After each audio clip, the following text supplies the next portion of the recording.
Assalamu alaikum and welcome back.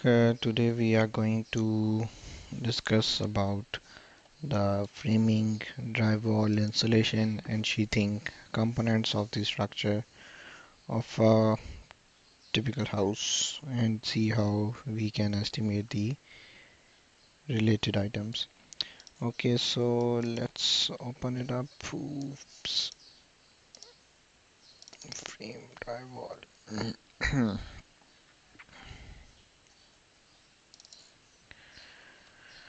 Okay let's get started. तो इसमें सबसे पहले हम डिस्कस करेंगे कि फ्रेमिंग एक्चुअली किस तरह से करते हैं, क्या मटेरियल्स यूज़ होते हैं, हम किस तरह से उनको फिर बाद में डिस्कस करेंगे कि एस्टिमेट कर सकते हैं। फर्स्ट ऑफ ऑल आप स्टार्ट करोगे तो इसमें आपके पास आ जाएगा वॉल फ्रेमिंग। अब जब पहले हमने कंक्रीट को कंप्लीट कर लिया तो कंक्रीट में आपके पास जो फिनिश आ गया है वो इस तरह से आ गया है कि कंक्रीट फाउंडेशंस हो गई, concrete excavation backfill each and everything complete हो गया। अब आपको एक प्लेन ग्राउंड विद स्लैब मिल गया जो कि आपका स्मूथ कंक्रीट फिनिश है और उसके ऊपर से आपने अब फ्रेमिंग स्टार्ट करनी है। अब फ्रेमिंग स्टार्ट करनी है तो फ्रेमिंग किस तरह से होती है? फ्रेमिंग आपकी स्टार्ट होती है, अब यूएसए में मोस्टली जो कंस्ट्रक्शन है वो आपकी बिल्कुल डिफरेंट मटेरियल्स हैं जिसमें आपके वुड स्टड्स या फिर मेटल स्टड्स यूज़ होते हैं। वुड स्टड्स वहाँ पर यूज़ होते हैं जहाँ पर आपकी यूजुअली हाउस कंस्ट्रक्शन है, और फॉर द बिजनेस और द कमर्शियल बिल्डिंग आप मेटल स्टड यूज़ करते हो। द मेजर रीज़न इज़ के लंबर और wood is easily available and is cheaper compared to the metal studs. Second reason is के जो लंबर या वुड स्टड्स हैं वो चीप तो हैं लेकिन वो हम कमर्शियल बिल्डिंग्स में यूज़ नहीं करते। क्यों? क्योंकि अगर कभी फायर राइज हो जाए आपकी कमर्शियल बिल्डिंग में तो आपकी थ्रू आउट जो बिल्डिंग है वो डैमेज हो जाती है, which is not which would be really more expensive to rebuild rather than using the expensive material at the beginning. तो कमर्शियल में हम यूजुअली मेटल स्टड यूज़ करते हैं और हाउसेस में हम लंबा स्टड यूज़ करते हैं जो कि रिलेटिवली चीप होते हैं। तो पहले डिस्कस करते हैं कि वॉल्स फ्रेमिंग जो स्टार्ट करते हैं उसको किस तरह से किया जाता है और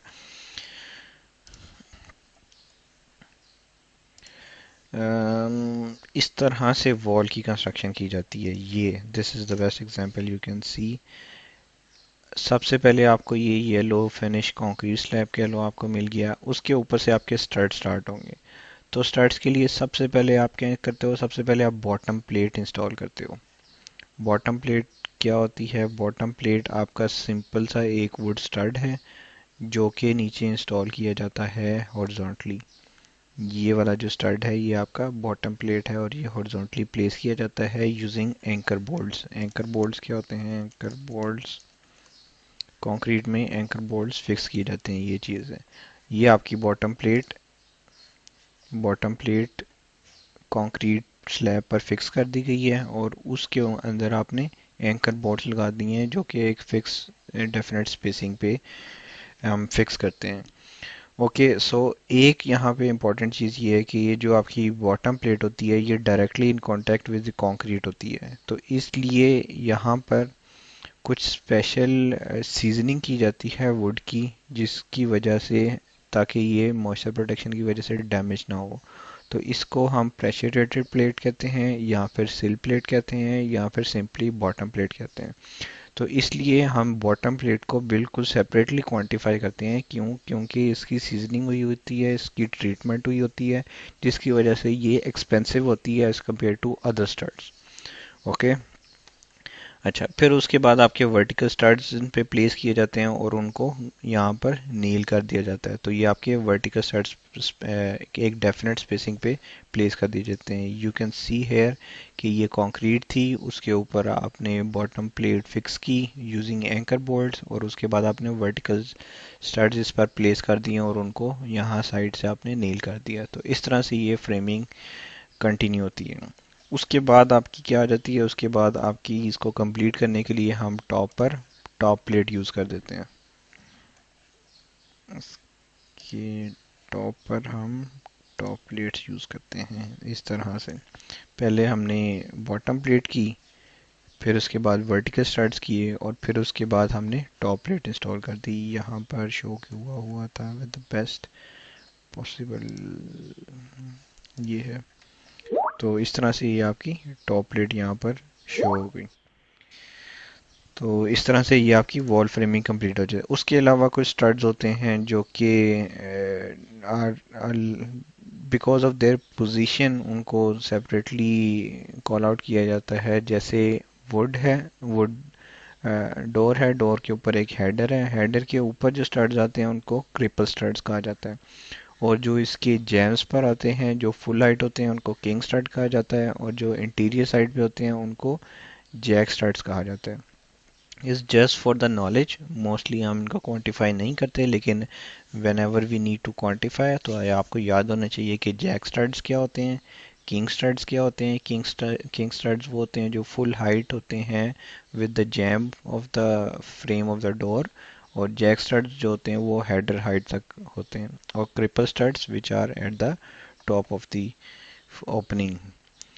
तो ये इस तरह से आपके बॉटम प्लेट्स, टॉप प्लेट्स और वर्टिकल स्टड्स इंस्टॉल किए जाते हैं। और उसके अलावा, अच्छा, उसके अलावा मेजर कंसर्न जो था वो ये भी था कि बॉटम प्लेट जो होती है वो प्रेशर रेटेड होती है, इसलिए हम इसको सेपरेटली क्वांटिफाई करते हैं।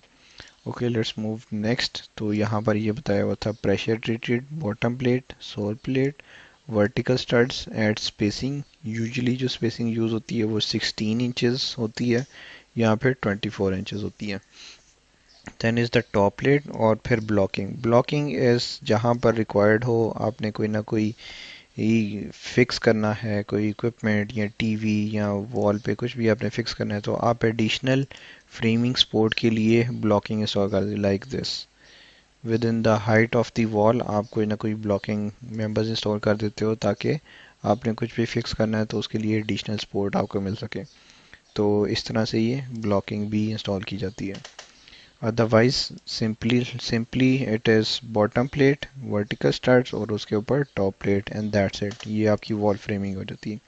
अब वुड स्टड्स जो होते हैं वो उनके क्रॉस सेक्शंस क्या होते हैं, 2x4, 2 इंचेस by 4 इंचेस उसका क्रॉस सेक्शन साइज होता है। यहाँ पे 2 इंचेस by 6 इंचेस होता है, यहाँ पे 2x8 इंचेस होता है। These are the most commonly used. 2x4 और 2x6 तो मोस्ट कॉमनली यूज्ड हैं, ये तो यूजुअली लाइक हर घर में ये तो यूज़ हो रहे होते हैं। Okay, then is grades of lumber. Grades of lumber is actually just definition of a particular material type.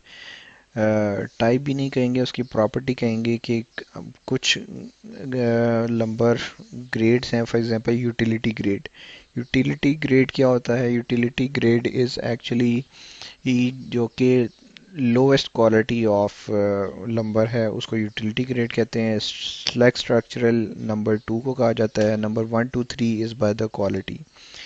Then is SYP and Douglas. फिर SYP is southern yellow pine. ये एक लोकेशन है जहाँ से अगर लंबर आए तो उसको साउदर्न येलो पाइन कहते हैं, which is most commonly use. दूसरा है डॉगलेस फिर। डॉगलेस फिर is expensive and is of high quality. अच्छा, ये तो हो गए आपके लंबर के। इसी तरह से आपके मेटल ट्रैक्स भी यूज़ हो सकते हैं रिलेटिव टू लंबर स्टड्स। तो मेटल ट्रैक्स कैसे होते हैं?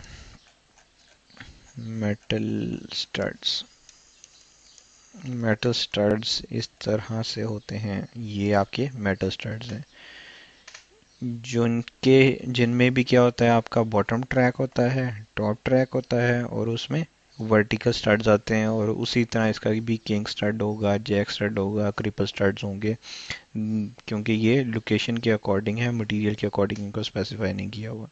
तो ये आपके होते हैं मेटल स्टड्स, और इनकी जो विड्थ होती है इट डिपेंड्स। ये 3 5/8 इंचेस भी हो सकते हैं, 6 इंचेस भी हो सकते हैं, 4 इंचेस भी हो सकते हैं, 2.5 इंचेस भी हो सकते हैं, 1 5/8 इंचेस भी हो सकते हैं।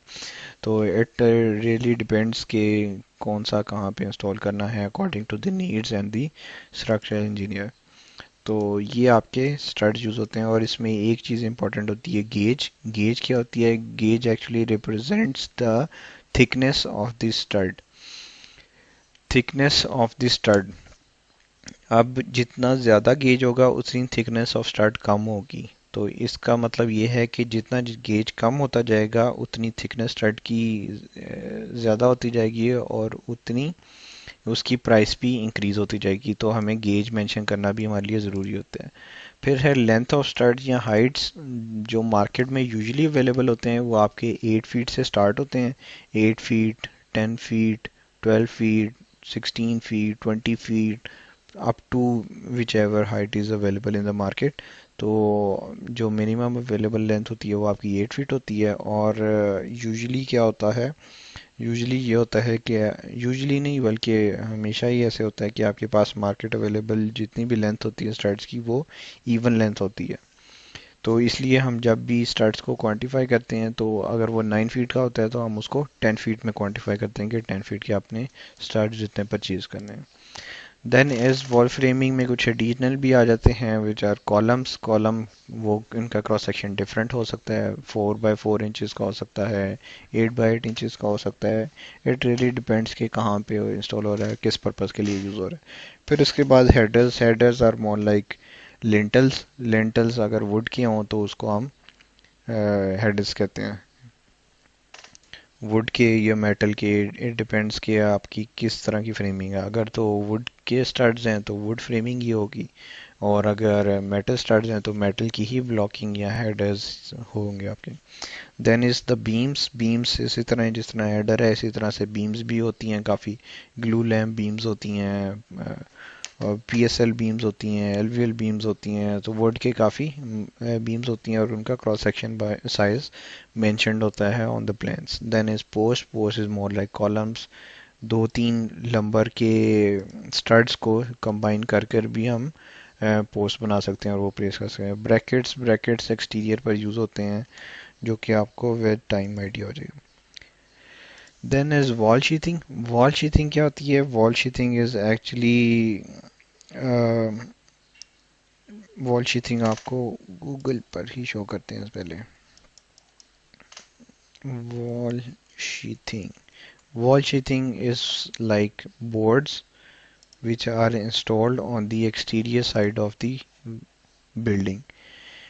अब ये देखो, वो शीथिंग के बोर्ड्स इंस्टॉल कर रहा है। ये आपकी जो एक्सटीरियर पे जितनी भी कवरिंग है ये सारी की सारी क्या है, ये आपकी सारी की सारी शीथिंग इंस्टॉल हुई है, शीथिंग बोर्ड्स इंस्टॉल हुए हैं। अब इनका साइज़ यूजुअली क्या होता है, इनका साइज़ अवेलेबल होता है आपके पास 4 बाई 8 इंचज़। बोर्ड का साइज़ होता है 4 by 8 inches. 4 feet by 8 feet, या फिर 4 फीट बाई 10 फीट, या फिर 4 feet by 12 feet.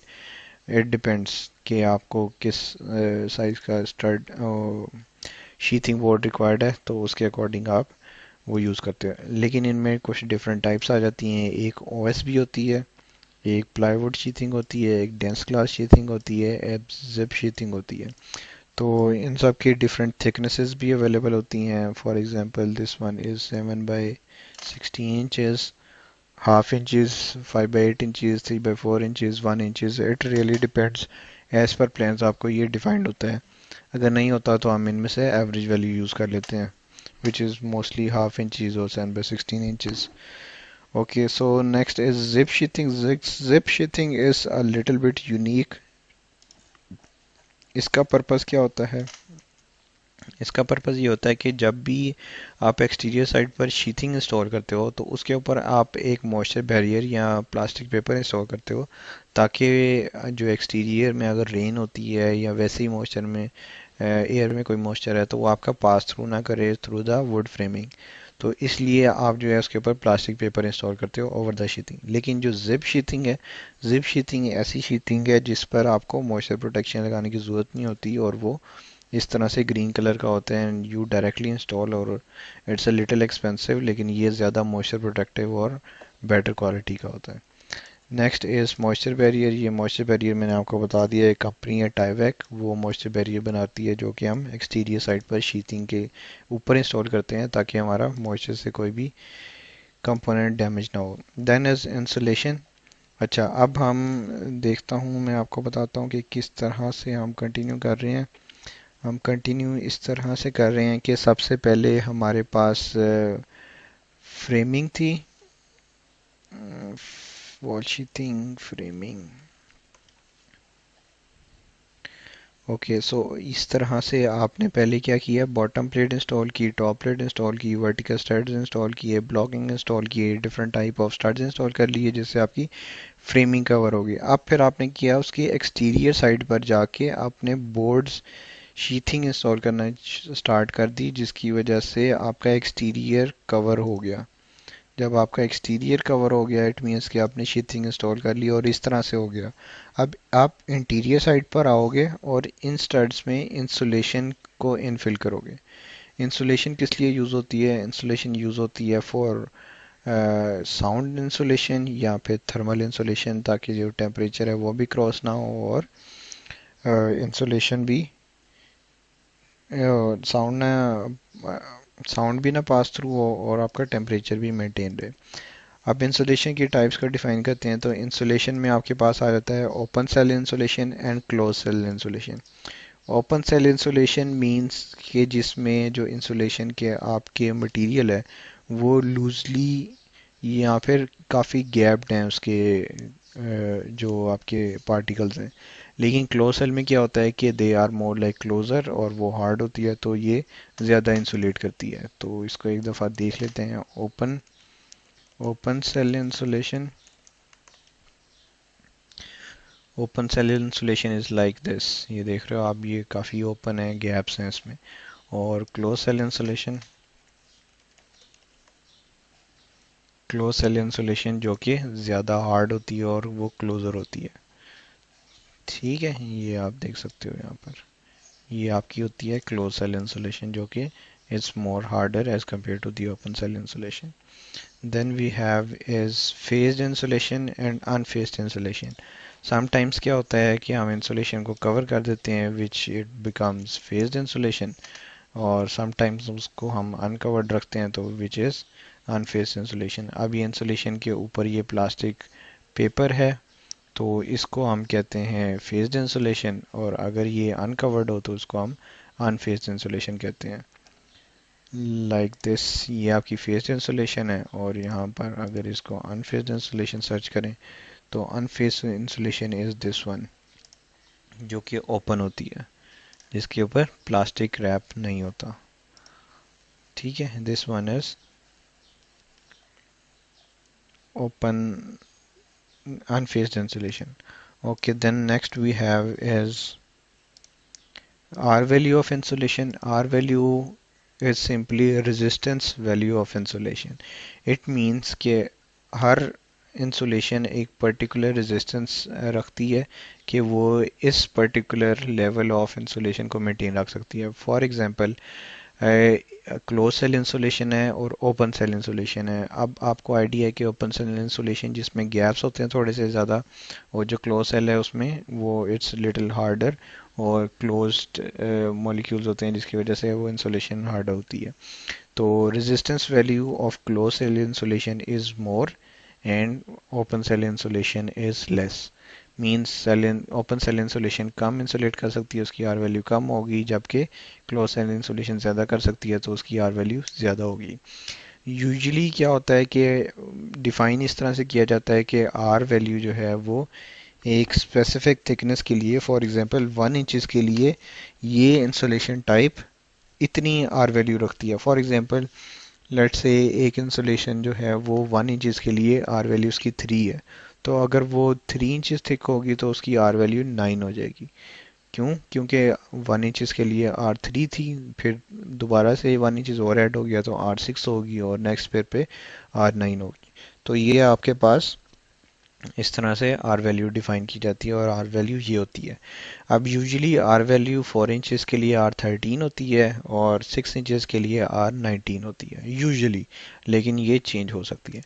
Then is blown insulation. Blown insulation क्या होती है? Blown insulation is like blown insulation blown insulation is like you pump it using a pipe. For example, आप आए, आपके पास पाइप है, pipe से आपने जस्ट स्प्रे कर दिया इंसुलेशन का, तो इंसुलेशन मटेरियल वहाँ पे डिपॉजिट हो गया, इसको हम कहते हैं ब्लोन इंसुलेशन। और यूजुअली ये एटिक में यूज़ होती है। एटिक क्या होता है? एटिक क्या होता है? एटिक यूजुअली आपने देखा होगा कि हाउसेस में eight the top floor in USA क्या करते हैं कि इस तरह के रूम होते हैं जिसको कभी यूज़ करते हैं, कभी स्टोर रूम बना लेते हैं, तो इसको एटिक कहते हैं। तो यूजुअली एटिक पर जो है वो ब्लॉन इंसुलेशन यूज़ की जाए। वॉल्स में भी इंसुलेशन, ब्लॉन इंसुलेशन यूज़ हो सकती है। वो कैसे हो सकती है? Walls blown insulation,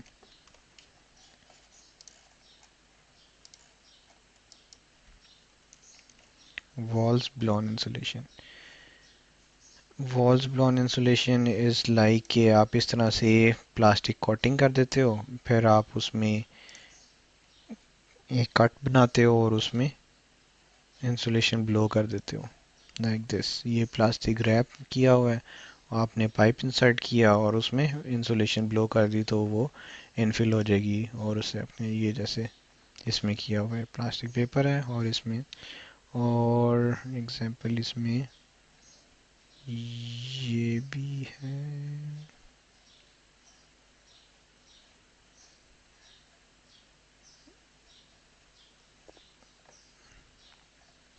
that was the best example जो आपको मैंने अभी शो कर दिया यहाँ पर। ये है इस तरह से आप प्लास्टिक रैप करते हो और पाइप इंसर्ट करते हो और उसमें इंसुलेशन इनफिल कर देते हो।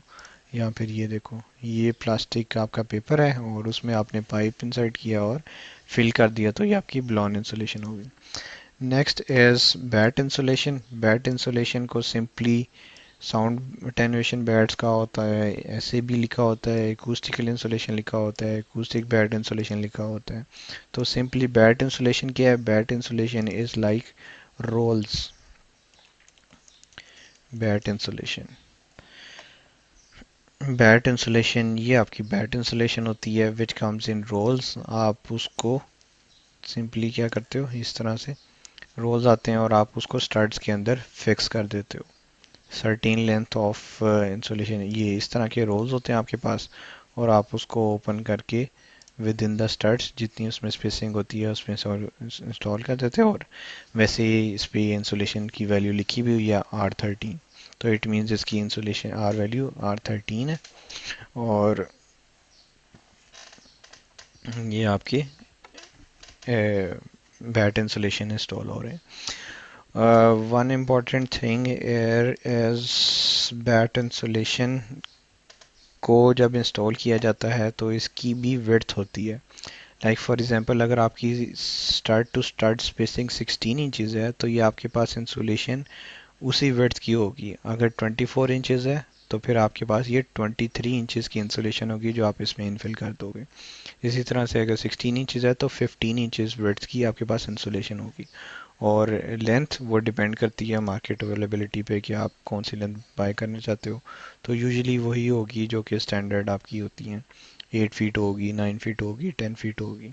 सो this is all about batt insulation. Next is rock wool insulation. Rock wool insulation is relatively of expensive price. Rock wool bat insulation. Rock wool insulation. Rock wool actually एक company भी है जो कि insulation provide करती है, तो इसलिए उसकी जो इंसुलेशन होती है वो relatively ग्रेटर थिकनेस और एक्सपेंसिव होती है। तो इसलिए आप इसको सेपरेटली डिफाइन करते हो अगर रॉक वूल मेंशन हो, because it's more expensive. Then is rigid insulation. Rigid insulation क्या होती है? रिजिड इंसुलेशन जैसे आपके शीथिंग के बोर्ड्स होते हैं इसी तरह से रिजिड इंसुलेशन के भी बोर्ड्स होते हैं, which is like any board. जैसे वुड के बोर्ड्स हैं इस तरह से आपके इंसुलेशन के बोर्ड्स हैं। जैसे यूजुअली यहाँ पे भी हमारे पाकिस्तान में भी यूज़ होते हैं जम्बोलोन बोर्ड्स इंसुलेशन के, जो कि आप रूफिंग पे इंस्टॉल करते हो ताकि थर्मल प्रोटेक्शन रहे, आपके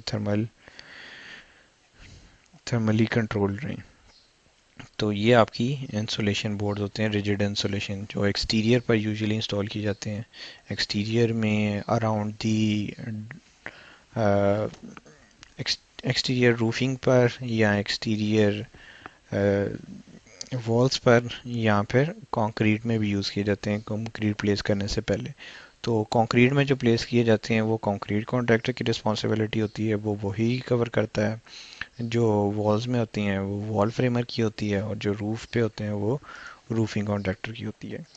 okay, next is sound insulation. Sound insulation इस में से कोई भी इंसुलेशन हो सकती है, डिपेंड्स कि आप ये साउंड इंसुलेशन सेपरेटली इसलिए कहा है कि ये आपको for the sake of sound insulation use की जाए, तो इसको साउंड इंसुलेशन कहेंगे। Spray foam insulation. Spray foam insulation क्या होती है? पॉलीयूरीथेन स्प्रे होती है। स्प्रे फॉर्म इंसुलेशन, आप क्या करते हो कि आप उसको डायरेक्टली स्प्रे करते हो और वो डायरेक्टली ऑन दी वॉल्स वो ऑटोमेटिकली फिक्स होती जाती है।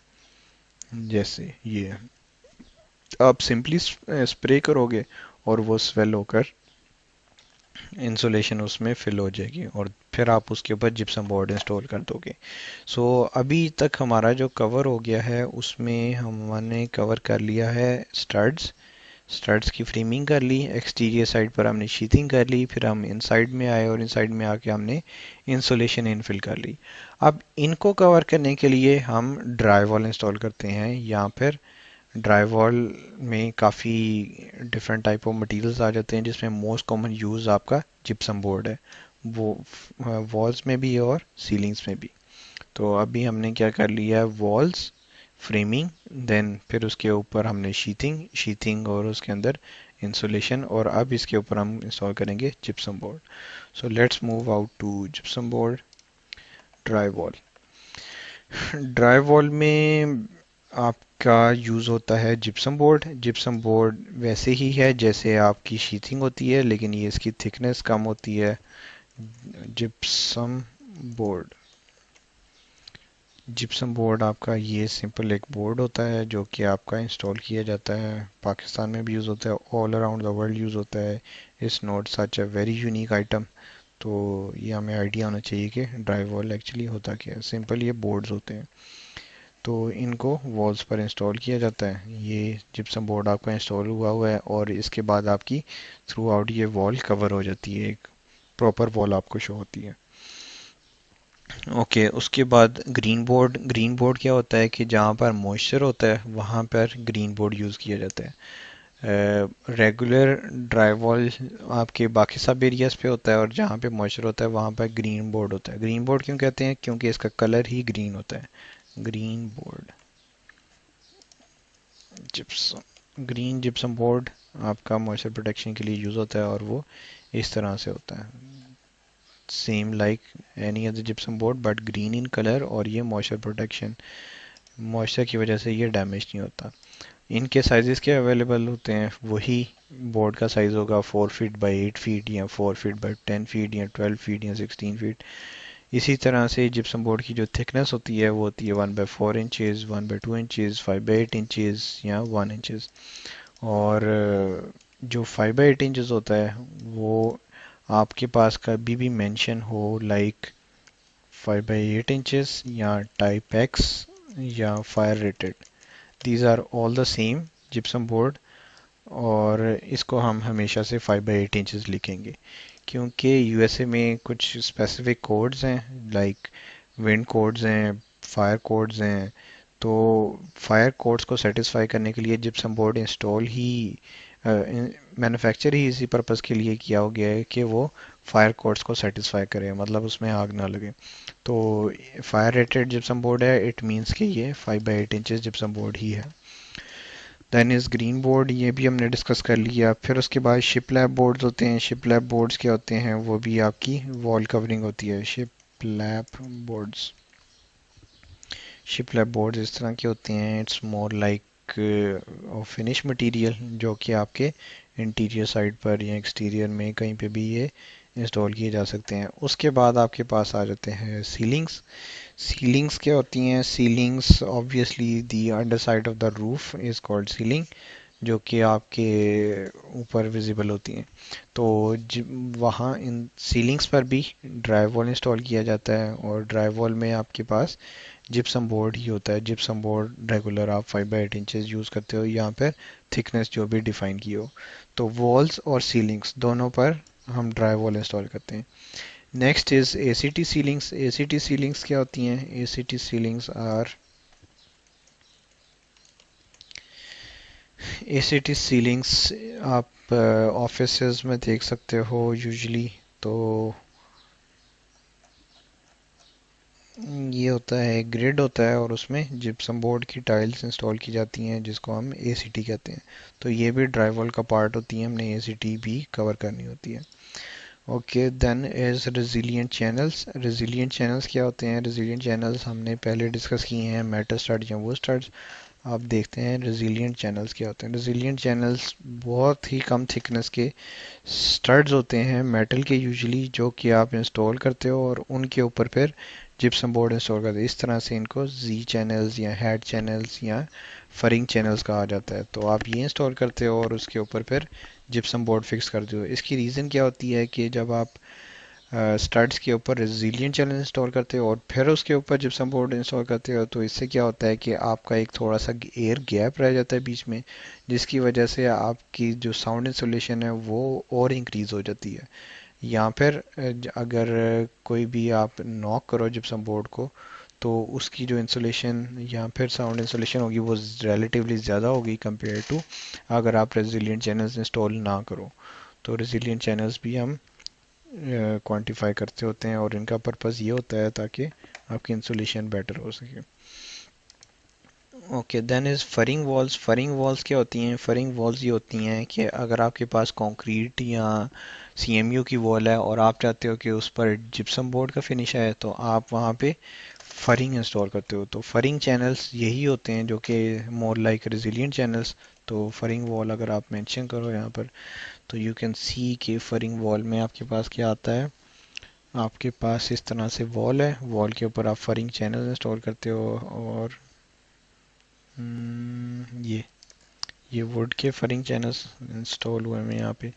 तो ये आपके पास CMU ब्लॉक वॉल थी, उसके ऊपर आपने ये very less thickness of studs आपने इंस्टॉल किया और उसके ऊपर फिर आप जिप्सम बोर्ड इंस्टॉल कर दोगे। ये मेटल के भी हो सकते हैं और वुड के भी हो सकते हैं। जैसे ये वुड के हैं, ये आपके फरिंग चैनल्स हैं। अब इसके ऊपर आप जिप्सम बोर्ड करोगे तो आपके पास जिप्सम बोर्ड का फिनिश आ जाएगा। तो this is what furring wall is. Furring wall क्या है? अगर आपके पास कंक्रीट या CMU की वॉल है और उसके ऊपर आप फिनिश अगर जिप्सम बोर्ड का करना चाहते हो, तो वो आपके पास फरिंग चैनल इंस्टॉल करते हो और उसके ऊपर आप जिप्सम बोर्ड इंस्टॉल कर देते हो। तो this is about furring wall, like this one. ये आपके पास कंक्रीट वॉल है, आपने मेटल स्टड्स इंस्टॉल किए और इसके ऊपर आप जिप्सम बोर्ड इंस्टॉल कर दोगे। Okay, then as we have, so एक दफ़ा से रिवाइज कर लेंगे। सबसे पहले क्या किया आपने? बॉटम प्लेट फिक्स की, उस पर वर्टिकल स्टड फिक्स किए, टॉप प्लेट फिक्स किए, फिर आप एक्सटीरियर साइड पर आ गए और एक्सटीरियर साइड पर आपने शीथिंग इंस्टॉल कर दी। फिर आप इंटीरियर साइड पर आए और उसमें इंसुलेशन फिल कर दी। इंसुलेशन फिल करने के बाद आपने उसको जिप्सम बोर्ड से कवर कर दिया। ये जिप्सम बोर्ड और इंटीरियर फिनिशेस जो हैं इंक्लूडिंग एसीटी और सीलिंग्स पर जो भी जिप्सम बोर्ड है उसको ड्राई वॉल कहा जाता है। Then is we have green board, और एक चीज़ और होती है विच इज़ सीमेंट बोर्ड या concrete board. Cement board, cement board ये भी आपके मॉइस्चर प्रोटेक्शन एरियाज में होता है। जहाँ पर आपने टाइल इंस्टॉल करनी हो तो आप उधर रेगुलर जिप्सम बोर्ड की जगह सीमेंट बोर्ड इंस्टॉल करते हो और फिर उसके ऊपर टाइल इंस्टॉल कर देते हो। सीमेंट बोर्ड क्या होता है? Cement board,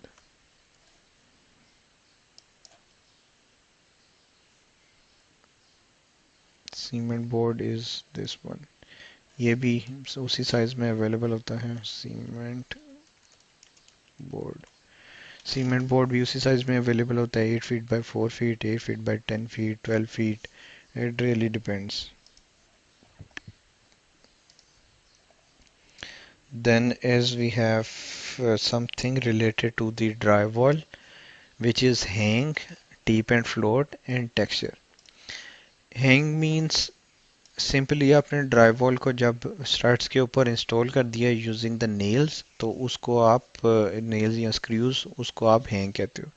then tape and float क्या होता है कि आप जहाँ पर बोर्ड्स आपस में ज्वाइन हो रहे होते हैं वहाँ पर गैप होता है, तो आप उसके ऊपर टेप लगाते हो या फिर मडिंग कंपाउंड लगाते हो जिससे आपका वो प्लेन हो जाता है। Then is texturing the dry wall. Texturing dry wall का क्या होता है? ड्राई वॉल टेक्सचर आपके पास होता है कि आपने उसको फिनिश कैसा देना है, आपने उसको स्मूथ फिनिश देना है, आपने उसको थोड़ा सा टेक्सचर उसमें देना है। टेक्सचर के भी डिफरेंट टाइप्स आ जाते हैं। तो इधर देखते हैं कि dry wall hang, tape and float. Tape and float में क्या होता है कि ये देखो आप, ये आपको जो शो हो रहा है इसमें क्या किया हुआ है कि इसमें यहाँ पर पहले टेप इंस्टॉल की है और टेप के ऊपर ये आपने मोल्डिंग कंपाउंड यूज़ किया है, जैसे यहाँ पर हम प्लास्टर ऑफ पेरिस यूज़ करते हैं। तो ये इंस्टॉल करने के बाद हम इसको स्मूथ करते हैं, तो वो टेक्सचरिंग होती है। ये आपके फिनिशेस ऑफ ड्राईवॉल होते हैं, उसको भी आगे और डिटेल में डिस्कस करते हैं। अच्छा, अगर जॉइंट कंपाउंड कैलकुलेट करना है तो उसका क्या फॉर्मूला है? जॉइंट कंपाउंड एक गैलन्स में आता है। जॉइंट कंपाउंड क्या होता है? जॉइंट कंपाउंड इज लाइक आपका plaster of Paris. Joint compound, joint compound की आपके पास गैलन होती है जो कि आप यूज़ करते हो for smoothening out the dry wall. ये आपके पास मर्डिंग कंपाउंड है। ज्वाइंट कंपाउंड या मटिंग कंपाउंड, इसको कैलकुलेट करने के लिए क्या फॉर्मूला है? आप सिंपली ड्राई वॉल का जितना भी स्क्वायर फीट है उसको मल्टीप्लाई कर दो 0.053, तो आपके पास पाउंड्स में क्वांटिटी आ जाएगी उसकी बाय वेट। और अगर आपने उसके गैलन्स निकालने हैं तो आप 18.55 से डिवाइड कर दोगे तो आपके पास नंबर ऑफ गैलन्स आ जाएंगे। देन इस टेप आपको जैसे बताया कि टेप क्या होती है। Tape for dry wall, taping का पर्पस होता है आपने जो भी उसमें जंक्शंस बन रहे हैं वहाँ पर आप टेप इंस्टॉल कर देते हो ताकि आपको स्मूथ फिनिश मिल जाए। यहाँ पे नेल्स होते हैं, नेल्स के ऊपर भी आप टेप पास कर देते हो ताकि वो आपको एक स्मूथ फिनिश मिल जाए। तो टेप कैलकुलेट करने का क्या फॉर्मूला है कि आपने square feet of dry wall करो और उसको डिवाइडेड बाय 48 मल्टीप्लाई बाय 20, तो आपके पास लीनियर फीट में ड्राई वॉल आ जाएगा। सिमिलरली अगर आप जितना भी लीनियर फिट आए उसको 500 से डिवाइड कर दो तो आपके पास टेप का एक जो रोल होता है वो आ जाएगा कि कितने आपको रोल्स रिक्वायर्ड हैं इस लेंस को कवर करने के लिए। Then is the drywall screws. Drywall screws किस तरह से होती है? ड्राइवल स्क्रूज, ड्राइवल स्क्रूज यही होते हैं जो कि मशीन यूज़ करके आप ड्राइवल इंस्टॉल कर लेते हो। इंस्टॉलेशन,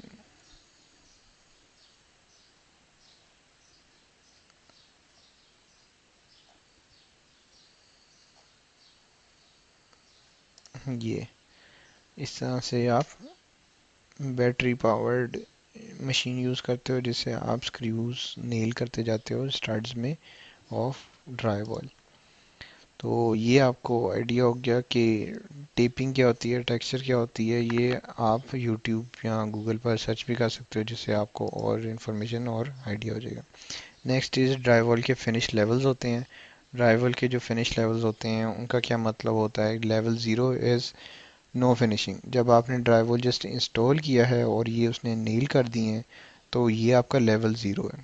लेवल वन में क्या होता है कि आपने जहाँ पे जंक्शन थी वहाँ पे टेप कर दी और वहाँ पर आपने जॉइंट कंपाउंड फिल कर दिया। Then is thin layer joint compound जो आपने थ्रू आउट इनके ऊपर दोबारा से एक दफ़ा लगाया ताकि it's get better and smoother. फिर उसके बाद second coat of joint compound, एक और जॉइंट कंपाउंड किया आपने लेयर थ्रू आउट आपने कर दी ताकि वो स्मूथ हो जाए, तो लेवल थ्री आ गया। And then level four, level four में क्या है कि आपने जो भी जॉइंट कंपाउंड है वो आपने प्लेस किया और सेंडिंग कर दी। सेंडिंग इज़ लाइक जैसे रेगमाल यहाँ पे यूज़ किया जाती है for to smoothing out the anything, तो वहाँ पर भी इस तरह से यूज़ किया जाता है जिससे आप सेंडिंग करते हो पेपर उस पर रब करते हो ताकि वो स्मूथ फिनिश आ जाए।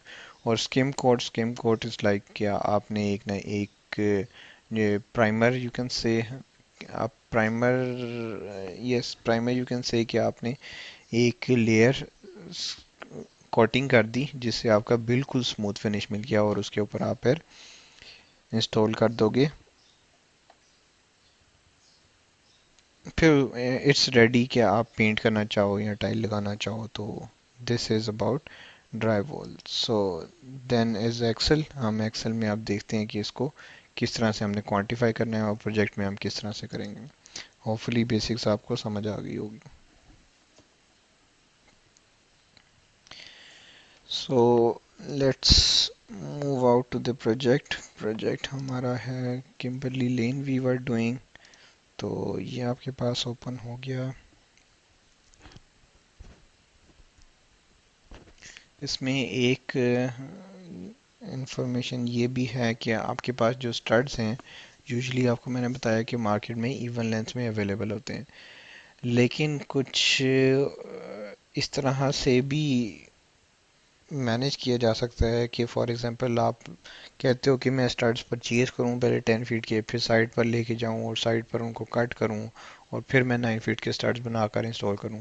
तो क्यों ना मैं ऐसा करूं कि मैं स्टड्स डायरेक्टली ही साइट से परचेज 10 फीट के करूं और लंबर यार्ड में दे दूं, वहां से कटिंग होके मेरे पास आ जाए।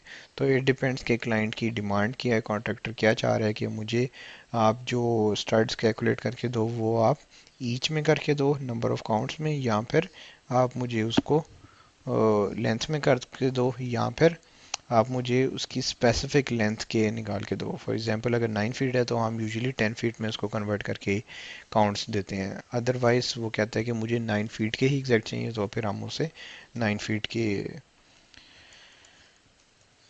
क्वांटिटीज कैलकुलेट कर देंगे। Okay, let's open the project.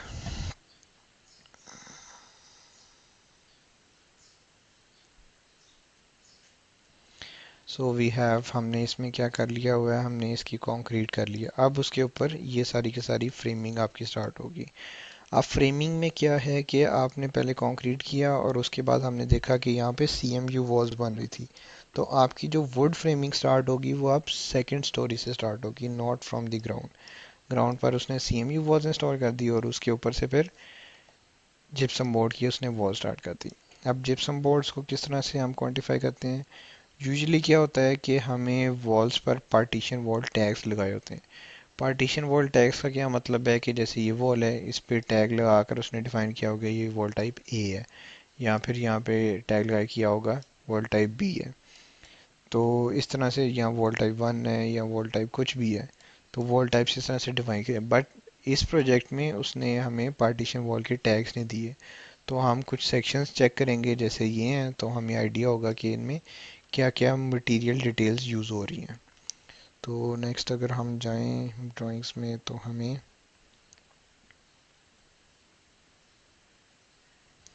ये सेक्शंस कुछ मिलते हैं, और इन सेक्शंस में ये देखो, एक्सटीरियर वॉल्स पर ये आपकी CMU वॉल थी, और फिर उसके ऊपर आप आ जाओ तो आपके पास यहाँ पर आ गया ये, आपके पास ये डिटेल इसको और एनलार्ज करके शो किया हुआ है 3A16, या फिर ये है आपके पास 8A16, 8A16,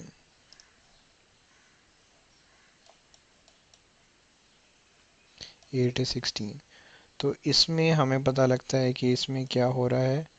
इसमें आपके पास ये बीच में ये जो वेवी है ये बैट इंसुलेशन है, इन साइड पे इसके जिप्सम बोर्ड है, एक्सटीरियर साइड पे इसके शीथिंग है, और बीच में इसके वुड स्टड यूज़ हो रहे हैं। इसमें डिटेल्ड उसने डिफाइन नहीं किया हुआ, but you can see here कि यहाँ पर हम फिर जो नॉर्मल आपके लिए डिफाइंड मटेरियल्स होते हैं हम वो यूज़ करेंगे, which are according to thickness. जैसे ये इस वॉल में बताया हुआ 2x6 wood studs at 16 inches on center and 2x6 blocking at all sheathing joints.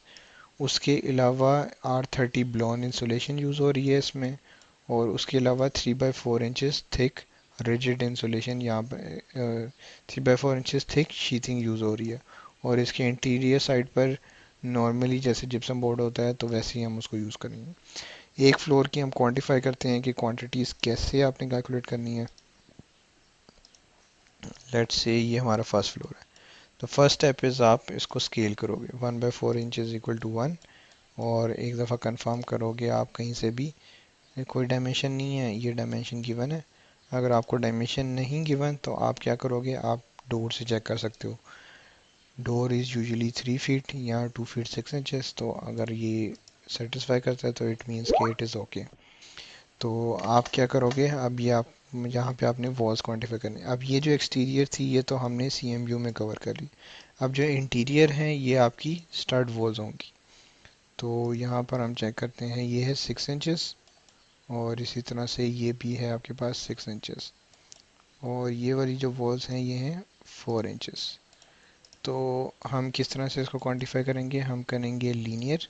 हम लिखेंगे 2/4 स्टड्स वॉल।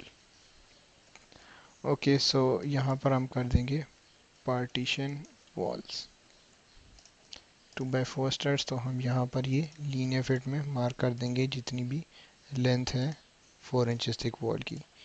इसी तरह से हम लीनियर में मार्क कर देंगे 2/6 वुड स्टड्स वॉल। तो ये हम मार्क कर देंगे 2/6 वॉल की लेंथ, जिससे हमारे पास क्या आ जाएगा, इनकी लीनियर फिट ऑफ वॉल्स आ जाएंगी। अब हम इस सेक्शन में जाते हैं, सेक्शन में देते हैं 2A11।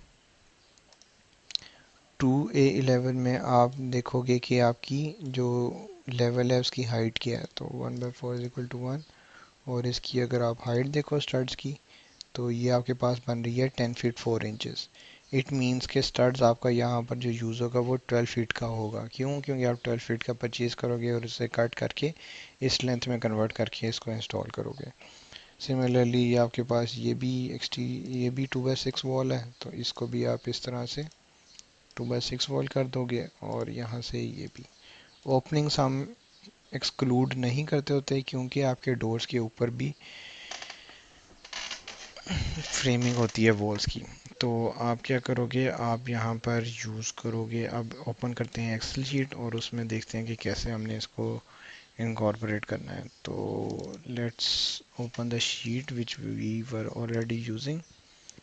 तो इसमें आप सिंपल बेसिक फॉर्मेट ओपन करते हो।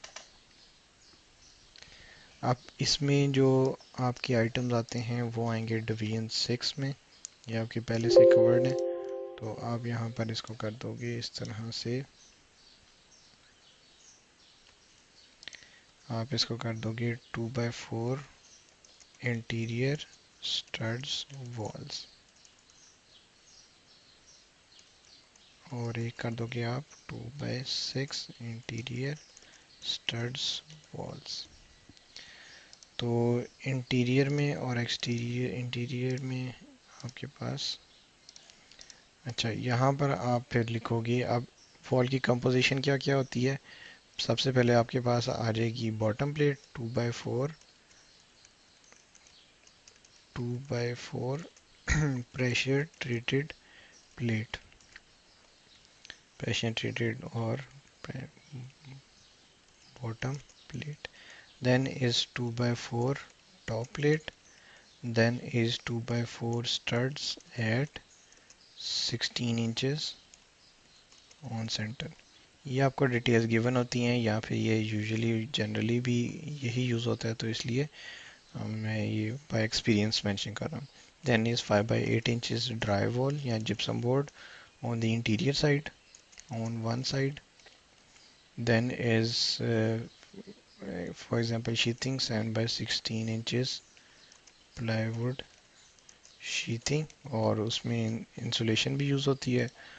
तो इंसुलेशन आप मेंशन कर दो यहाँ पर, जो कि आपकी लेट से है बैट इंसुलेशन, और इसकी आर वैल्यू होगी R13।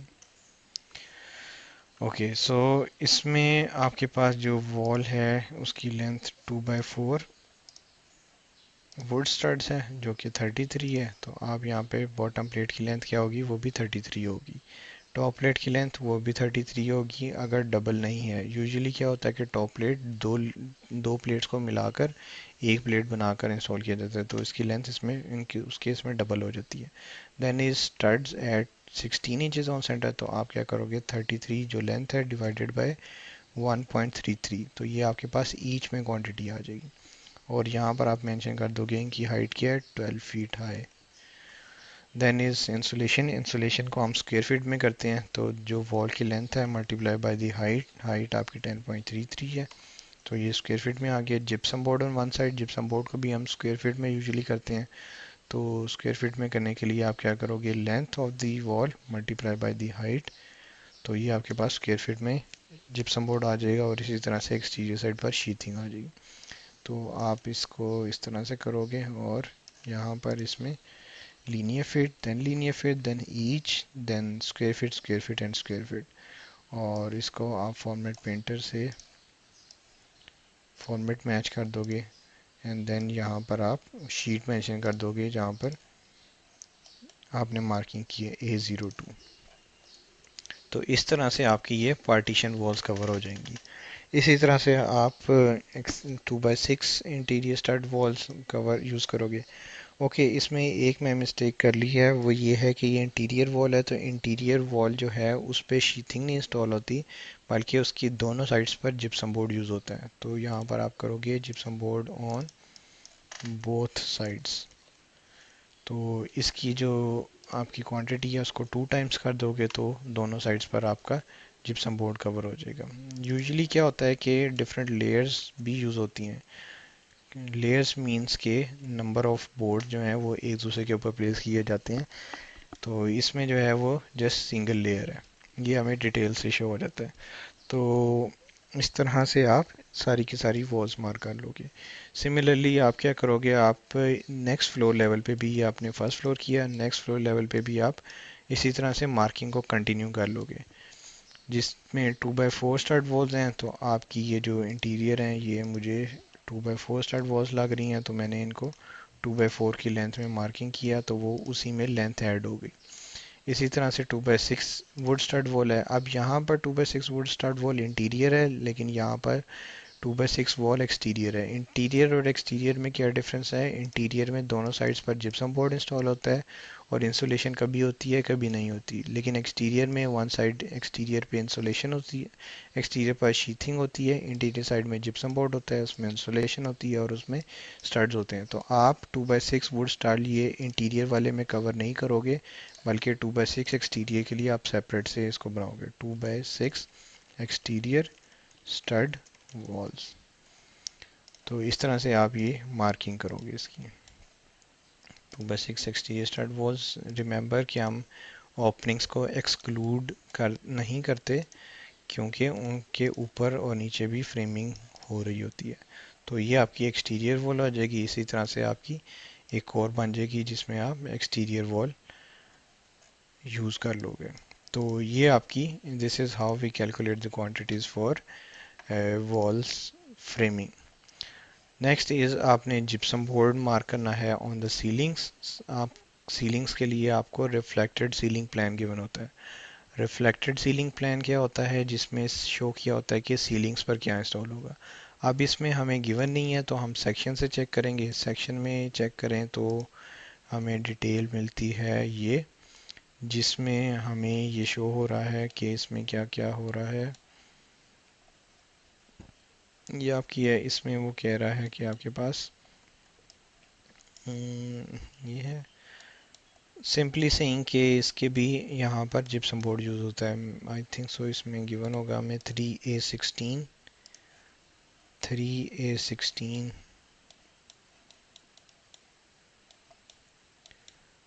3A16 is this one. इनमें तो नहीं शो की डिटेल्स। हमें यही गिवन है और हम इस पर एज्यूम कर लेंगे कि 5/8 इंचज़ का ये रेगुलर जिप्सम बोर्ड यूज़ हो रहा है और उसके ऊपर इंसुलेशन है। तो हम जो है वो इनके एरियाज मार्क करते जाएंगे। फॉर एग्जांपल ये पेंट्री है, तो यहाँ पर हम एरिया मार्क करेंगे 5/8 इंचज़ जिप्सम बोर्ड। ये तो सीलिंग्स फोल्डर होगा और यहाँ पर आप इसको करोगे 5/8 inches gypsum board plus insulation. तो यहाँ पर आप जिप्सम बोर्ड कवर कर दोगे। तो इस तरह से आपके पास ये सीलिंग्स का एरिया आता जाएगा। तो सीलिंग्स के लिए आप जो है एरिया वो भी ऐड कर दोगे। यूजुअली जो जिप्सम बोर्ड है वो आपका जाता है डिवीजन 9 में। डिवीजन 9 फिनिशेस की है जिसमें जिप्सम बोर्ड जाता है। सिमिलरली बैट इंसुलेशन डिवीजन 7 में जाती है, which is thermal and moisture protection. लेकिन यूजुअली हम क्या करते हैं कि जब वॉल्स का हम एक कंपोजिशन बना रहे होते हैं तो सब के सब एलिमेंट्स एक साथ ही प्लेस कर देते हैं ताकि कोई चीज़ मिस ना हो। तो ये आपकी कवर हो जाती है इंटीरियर वॉल्स, इसी तरह आपकी एक्सटीरियर वॉल्स, और इसी तरह से आपकी सीलिंग्स और सीलिंग्स की इंसुलेशंस। तो होपफुली आपको आइडिया हो गया होगा। तो this is all about the dry wall, the wall framing, sheathing, drywall, gypsum board, concrete board, insulation. Insulation की डिफरेंट टाइप्स भी आपको मैंने बता दी हैं। और लास्ट वन थिंग इज़ के जो स्पेसिफिकली एक्चुअली आइटम्स डिवीजन 6 में फॉल करते हैं वॉल्स के, वो होते हैं उसके स्टड्स और एक्सटीरियर शीथिंग, जबकि इंसुलेशन डिवीजन 7 में जाती है और जिप्सम बोर्ड डिवीजन 9 फिनिशेस में जाती है। So that's all about the wall framing. और इसी तरह से रेजिलियंट चैनल्स होते हैं, उनको हम लीनियर फीट में क्वांटिफाई करते हैं। जिप्सम बोर्ड स्क्वायर फीट में करते हैं, ईच में भी कर सकते हैं। फॉर एग्जांपल ये जिप्सम बोर्ड है, अब इसका स्क्वायर फीट है। आप क्या चाहते हो कि मुझे पता हो कि 4 फीट बाय 8 फीट के कितने बोर्ड यूज़ होंगे, तो आप सिंपली क्या करोगे, इसको डिवाइड कर दोगे बाय 48। तो आपके पास ये क्वांटिटी ईच में आ जाएगी कि मेरे 14 बोर्ड यूज़ होंगे to cover this my square feet. तो आप ईच में कर सकते हो। इसी तरह स्टड्स हैं तो स्टड्स को आप लीनियर फिट में कर सकते हो। लीनियर फिट में कैसे कर सकते हो, ये नंबर ऑफ स्टड्स हैं और एक की हाइट से मल्टीप्लाई कर दो, लेट से 12 है, तो आपके पास लीनियर फिट में स्टड्स आ सकते हैं। तो इसी तरह अगर आप रोल्स कैलकुलेट करना चाहो इंसुलेशन के या लेंथ, तो वो भी आप कन्वर्ट कर सकते हो। सो यूनिट कन्वर्जन आपको आती होगी, otherwise ask for help from the seniors, तो you can directly go about doing these things. I hope you got this. Thank you. See you in the next session.